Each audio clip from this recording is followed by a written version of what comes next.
You are listening to the Willpower Podcast. Welcome to the show.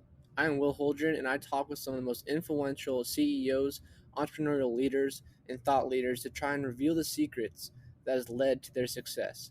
I believe that with the right knowledge and mindset, you can do anything you set your mind to. So if you want to learn how to change your life for the better, if you want to learn how millionaires actually became wealthy, or if you want to develop and start your own business from the ground up with the right knowledge to help you, then you are in the right place because this is the Willpower Podcast. Yeah. Nowhere that we go is a one-way street. Nothing that we love is a one-day key. And if we gon' do it, we gon' do this now. And if we say we gon' hold this down. How's it going, everyone? My name is Will Holdren, and I am the host of the Willpower Podcast. Today we have a very special guest, and her name is Veronica Carrasco. And Veronica is actually an EXP realtor based out of the Texas area. So it's an absolute honor to have her on here today. So Veronica, thank you so much for joining me. Hey, Will, it's really nice to be here. I'm glad we finally got to meet up and get this done. Of course. I'm really excited for this. And I like just talking with agents to kind of figure out why they chose real estate and kind of how they got to where they are today. So my first question for you is, what was your childhood like and how has it helped turn you into who you are today? Oh, wow. Gotta do that in a nutshell, huh? Yeah. Childhood, I would say that my childhood was, we were middle class and always had what in a nutshell, I guess I'd say we always had what we needed. And as far as what we wanted was once in a while, but our parents always definitely taught us to always have, the importance of wants and needs, the difference. So right. We got by, and, growing up now as an adult, when I look back, I'm like, wow, like we did this because of that, and I for that reason, I feel like now I'm very humbled. I'm a humble person, and always definitely count my blessings every day, grateful, gratitude. So I think that's what it's turned me into is being a person who stays humble, grounded, and gratefulness, on a daily basis. I love that. Yeah, and that's great traits to kind of carry with you throughout your whole life, and it'll definitely help make you successful ultimately in the long run. Absolutely. I'll hope to pass that on to my kids as well. So. Right, exactly. And so growing up, did you always want to go in the real estate? Or did you have other aspirations growing up? No, actually, growing up, I wanted to do the medical field, and for some reason, it just turned out to be where medical field, turned into dental field. So I ended up in the dental field for a long time. So I'm a tooth person. Wow. Before I became a real estate agent. Yeah. Gotcha. And so how long were you actually doing the dental side of things before you decided to make that switch into real estate? And to me, it's like, I feel like that's a huge switch at the same time, right? Because obviously you're leaving like your whole compensation behind, going to entrepreneurship, something where you got to work for like the money you earn. So like, I feel like that's a wild jump. So like, what made you want to do that? And how long were you before you made that jump? I guess it was, I was in the dental field for about 20 years. And, I worked for a dentist who, of course, he's a millionaire. 12 years I worked for him, and he, changed my aspect on he taught me a lot about money and investments and things like that. And at that point is when I became interested to be an entrepreneur. And then I read Rich Dad Poor Dad, and my eyes were completely open. And I was like, wow, what have I been doing for 20 years? I should have gone to school or, done something else, Right. So, it was an extreme game changer. And at that point I became interested in real estate. And then I became a homeowner for the first time, like 2 years ago. So that's when things changed for me. Yeah. Gotcha. No, yeah, that is amazing. And I love that book as well, Rich Dad Poor Dad. I think everyone should read that book, just like you're talking about. It really kind of explains like cash flows and stuff. Because, I'm a sophomore in college, but I feel like one of the things they don't teach is like how to like manage your money, or how to like properly make money in the future, So absolutely. Yeah. And it was a big game changer, coming from middle class, it was like work hard for your money, work hard for your money. And it was like work. And then it was like, we don't really have to work all the time. Like you just got to be really, really smart about what's an asset, what's not an asset, and all those things. And it's amazing when you're coming from the middle class, almost poor class, that it's like complete game changer when you read that book. Yeah, it So really changed your whole perspective. it did. And this is where I'm at now, due to that. I love it. And I also love in your story how you weren't afraid to kind of make that switch, even though, like you said, you were in the medical field for like over 10 years, which is a long time. You're still okay to make that switch and just accepting that, okay, I'm not happy here. I'm going to be happy doing something else. And you're still okay with making that switch. I feel like so many people fall into that trap of just staying with that whole career their whole life, even though they don't actually love it in the long run. So it's kind of cool to see that in your story, how you're able to still make that switch. Yeah, absolutely. And it's scary. It's scary, but it's the old cliche saying of if you're uncomfortable, then it's change, and change is good, Right, So, 100%. And so after you read that book, you decided to get your real estate license. So walk me through, like, did you quit your dental job and go 100% into real estate when you started out, or were you going 50-50 when you first started out? yeah, that's a good question. Well, part of it was, was the Rich Dad Poor Dad, reading some books and getting a little more educated on that. And then I bought a home. Like I was telling you, I became a homeowner. So when I became a homeowner, before COVID, I didn't really like my real estate agent. And I was like, is this the way it's supposed to be? Like, is this the experience that people are supposed to be having? Like, this is an important milestone in my life. Like, this is the first time I'm going to own a home. Like, Right. this should be more exciting, more important, more, I don't know. I just felt like I was a paycheck for that person. Does that make sense? Like, I felt like people deserved a better experience. Right. And Now, was this home a rental property, or were you living in this one? my home was, Very cool. And yeah, I mean, I think a lot of agents, they do come into the industry and just think that it's going to be like a paycheck. It's going to be pretty easy. So yeah. it's, you got to be able to kind of separate yourself from those kind of agents, but there definitely are a lot of good ones out there as well. So Yeah, she wasn't as much as I thought she was going to be. And then my other half, I kind of let her take control of that. And I was like, she doesn't really, I don't know. Like, I don't know. Is this the way the experience is supposed to go? And I just kind of, went with it. But, at that point too, being that I was already interested in switching fields, I was like, that's who I don't want to be, So right. I've completely dedicated my real estate career and to being not that type of agent, and also understanding that it's a people business. I'm in the people business for sure. So Gotcha. So ultimately, this agent, it might have been a blessing in disguise, because ultimately this agent kind of pushed you to get your license into where you yeah, are now. yeah, it was actually the last thing right before COVID. I was reading these books already and kind of getting the idea of what I kind of don't want to be in this field anymore. What is it that's my passion? And so then I decided that, and then COVID happened, and I'm like, you know what, I'm going to get something out of this COVID. So I'm like, I'm just going to go ahead and sign up and get my license. And so I did.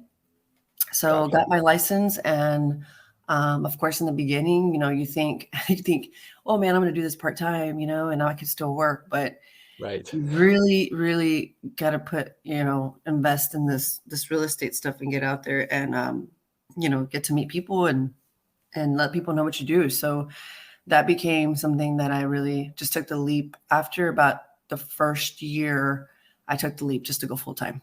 So Gotcha. here I am, full time. That's awesome. That's awesome. And so in that first year, kind of walk me through, because obviously you said you're kind of going 50 for your first year.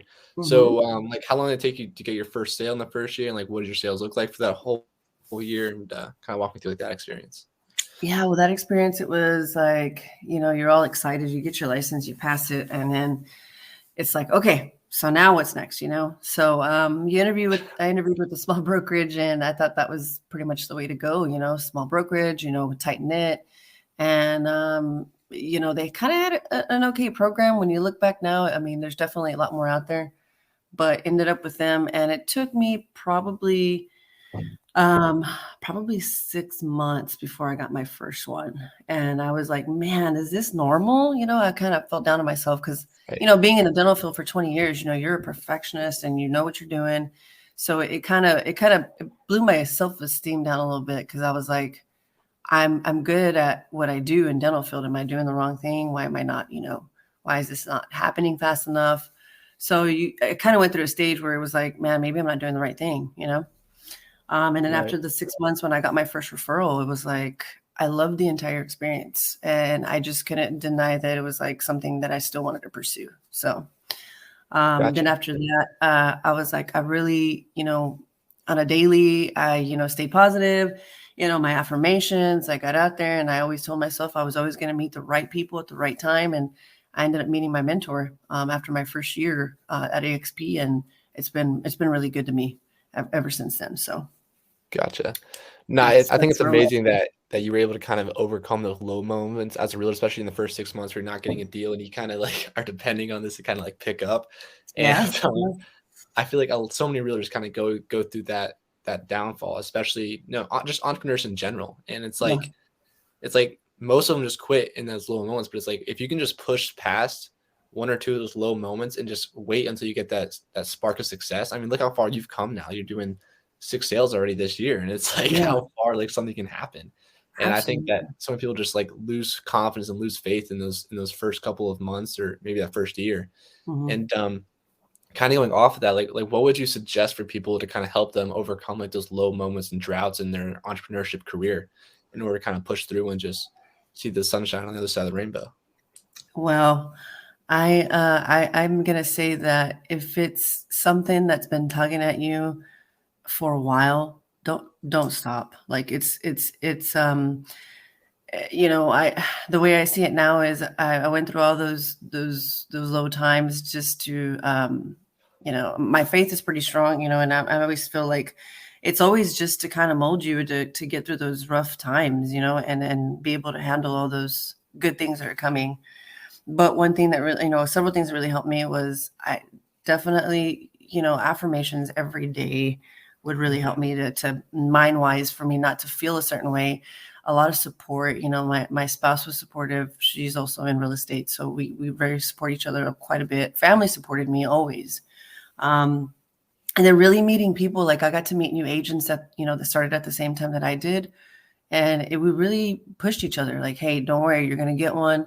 Like, let's meet up once a week. Let's study together, like do, courses. And really just, I think just the giving up of it is staying positive and knowing that if it's really, really been planted in your heart for a while now, and it's something that keeps tugging at you and you keep getting signs that, don't quit, definitely just keep pursuing it. So, Gotcha. yeah. No, I think you said it perfectly. And I think so many people just say the cliche like, oh, just stay positive. But the reality is like it's so hard to stay positive. And one of the things that you mentioned is that you gotta really surround yourself with people that can push you to be better and push you to just keep going, even though you are in that low moment. And Yes. for me specifically, like I'm in college right now, and so like I got my real estate license. Everyone around me is like, oh, what are you doing? It's so dumb. Like just be a college kid for the moment. But Hmm. then at the same time, it's like I have my mentors. I'm also an EXP, so like my mentors really kind of help me out and help me stay positive. And that's like what you're talking about. It's just they help you push through those low moments. Yeah, And absolutely. that's so It is, and you really have to be. It's determination. Like you get up and you're like, I know. I feel like I'm failing. Like those 6 months were like, oh man, But you really just have to get up and remember, and really, it's your why. Another cliche, maybe, but your why. Your why every day. Set up yourself a couple of things as to why. Whether it's your kids, whether it's your financial freedom you want, whether it's the success, what it is that you want. It's always have a why every morning. And seriously, to this day, I always have a why every morning. that's You awesome. know, so And you also mentioned you do affirmations. So I kind of want to dive into that, like kind of walk with you, like what are your affirmations? How many do you have? Like what time do you say them in the morning? And like just all about those. Because a lot of people say that affirmation, but like what's the actual process of writing them down, saying them every day? Like what do you actually do for that? well, basically, what I do is in the morning, you just, of course, when waking up, I definitely don't want a negative thought in my mind. So I just really, honestly, I name like 3 grateful things that I have every morning. I write those, at least 3 grateful things in the morning. I even do that with my kids. Hey, tell me something good today. And whether it's just one thing that they name me, that's something I try to pass on to them too. But a couple of things I'm grateful for, and then I write down my goals. Whatever comes to my head is like I write down. 38 transactions this year. I make 300K a year. Those type of things. I just write them down in the morning as I'm drinking my coffee. And then as far as affirmations, I always listen to. I think it's Bob somebody on the YouTube that I just kind of I put them on. I'll put them on the TV, and it just says, I am successful. I meet the right people. I'm always positive. Those type of things that just really change your mindset. And then, before I go to bed, I usually try to do the same thing, like with my goals. That way that in the morning when I wake up, they're pretty much ingrained. Like, hey, you need to make 21 calls today because, like right now I'm looking at a sheet right in front of me that I posted in my kitchen that says 21 contacts a day, equals 3 appointments a week equals 300K a year. So that's something that those notes are what I kind of post around my house just to kind of keep me motivated. Gotcha. I love that.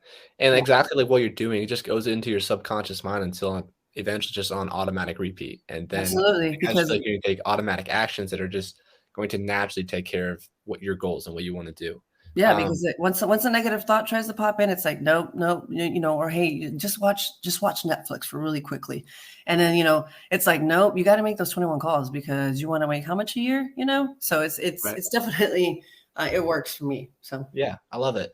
And so you also mentioned that you write down your goals. And so I'm just curious, like in your opinion, why is it so much better to actually write down your goals instead of to just think them in your mind? Like what's the difference? For me, it's because for me, you write them down, and let's just say I'm having a down day, and I look at my journal, my journal that I have them on, and honestly, it'll lift me up, and it's like, yes, that is what I want, and and it brings back what I was feeling at that time. A lot of what we do on a daily is like, how somebody makes you feel or how you feel. And when I read those things and I put them down, I'm having not a maybe so good day or, a day where I'm feeling negative or something. It helps me because, I can go through them every, each page and say, yes, this is exactly what I want, So Gotcha. for me, that's what it helps. Gotcha. No, I mean, that definitely makes sense. And I really love all the mindset stuff we're bringing up right now, but kind of to like go back into your real estate career for a little bit.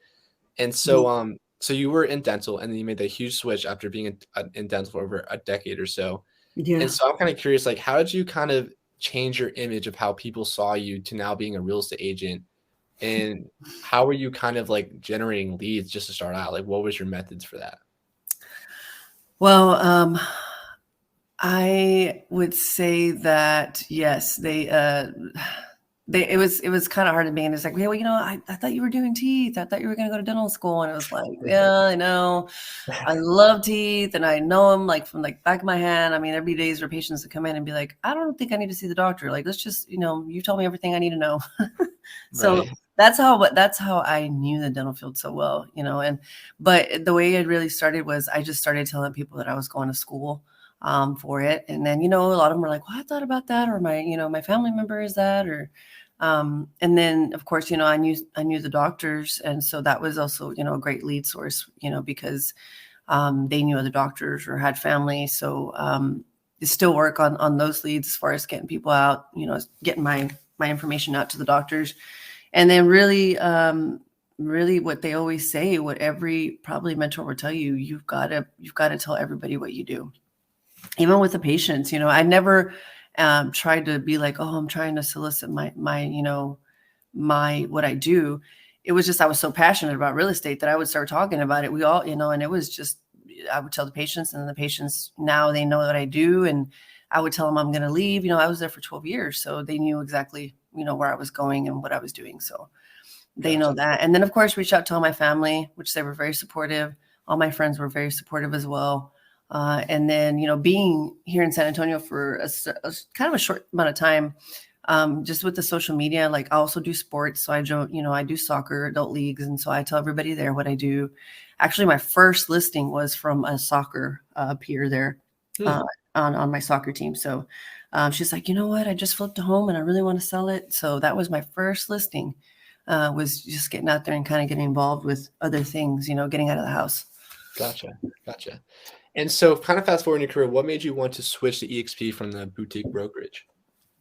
I think it was, at first, really in a nutshell, I always turned my head when it came to EXP. When I first came out and I had my license, one of my EXP friends that I went to high school with tried to recruit me.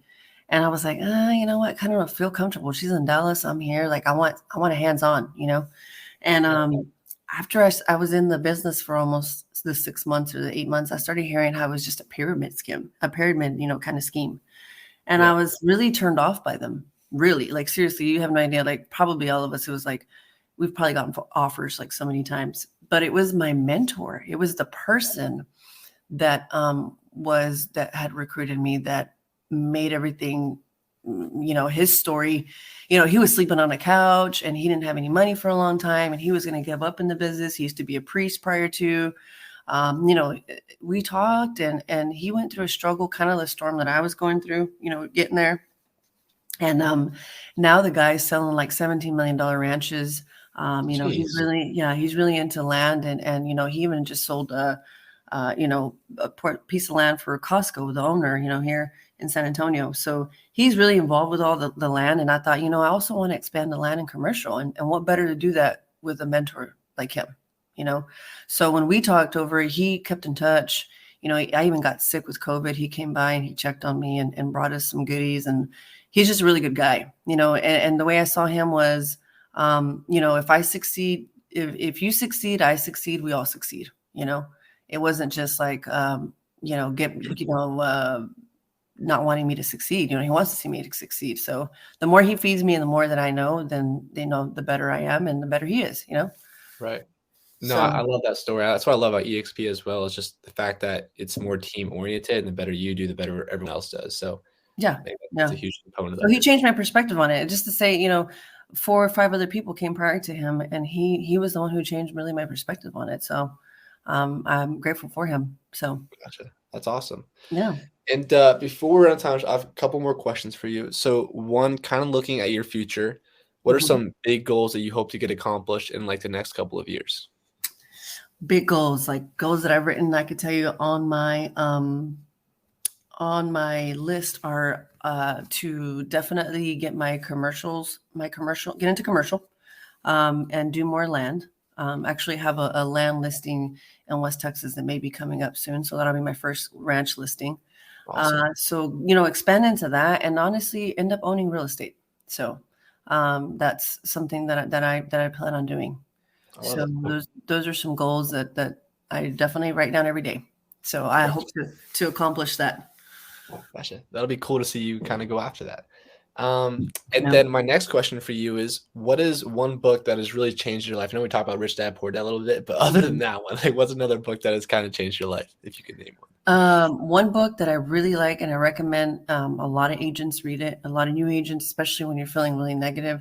And that really not just pertains to just real estate, but I had a new agent that joined with me at my old brokerage read that, and she messaged me the next day and said, "Thank you so much. Like I really love that book." It's called Ninja Selling.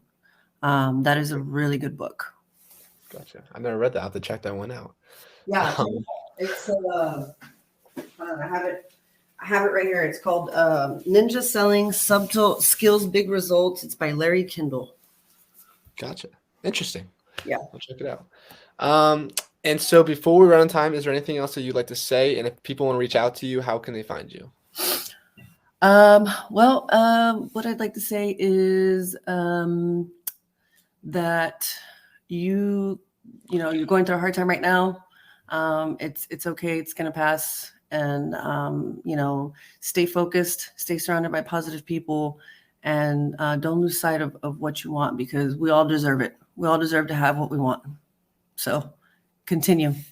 Get your goals done, And as far as reaching out to me, you can reach out to me at veronica.carrasco@exprealty.com. That's my email.